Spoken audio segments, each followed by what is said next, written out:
All right, back here live once again in the Founders Club. I'm Tony Ott, now joined up here by Tri-City Americans defenseman Steve Jaques. And Steve, yes, give him a big hand, folks. Steve, of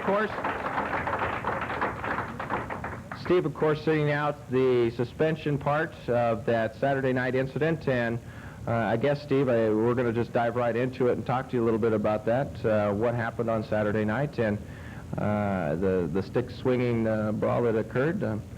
Your number was called today.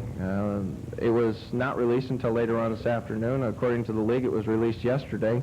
But nonetheless, it must have been very tough for you to sit out tonight and watch the team go down. Yeah, it was definitely tough. But you know, that was 3 days ago, and now I'm suspended, and I played the game, and I think there was an incident like that a couple years ago with Dean Chanel's son, who was playing for the Medicine Hat Tigers at the time, and him and his teammates went into the stands, a similar incident, and it was Kamloops Blazers' fault for not having the proper security. So now it seems to be a little double standard here. Now we got our guys are suspended, and now I'm suspended, and I don't know if I should go into it any more than that, but that's the way it happened. And I think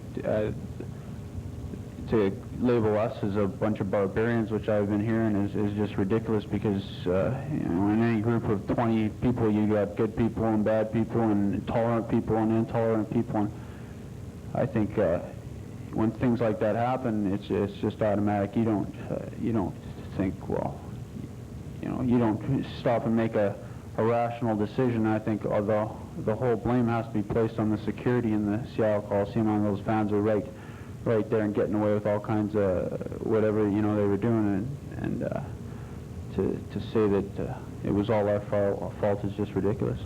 Very tough situation. I know the league has gone over it, and I know that there's going to be some fines levied against the Seattle Center Coliseum, the officials with them. I know that the Tri-City Americans are suffering. The coach is out. Of course, you're out. Again, Jeff Fancy was out again tonight. They did reinstate Terry Virtue, but there may possibly be even more suspensions leveled out in the next game. So this is not over with yet. Well, yeah, no.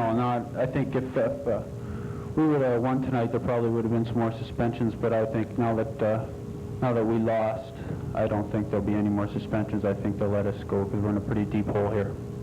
Steve, let's talk about the game a little bit. What'd you see out there tonight? Well, I saw, you know, definitely some bad breaks, but that doesn't have. They're playing a good playoff style of hockey. Seattle is, and every time they get a chance to get a stick on one of us or hold us or do that, then they're doing it, and we're not used to that style, because in the regular season it doesn't happen. The reffing is a lot more lenient in the playoffs, and we're not holding them up like they're holding us up. And definitely we're short on defense with suspensions and a few injuries. But what about tomorrow night? What's going to have to take place? Well, I think we're just going to have to come out and play hard. You know, what else can we do?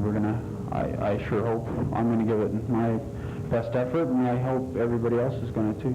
All right, Steve. We'll let you get down there. I know there's a team meeting that takes place after all these games, and we're going to get Calvin Nibbs up here in just a moment. Appreciate you taking the time to talk with us tonight here on the postgame. Okay, thanks for having me. All right, Steve Jaques, ladies and gentlemen, defenseman for the Tri-City Americans.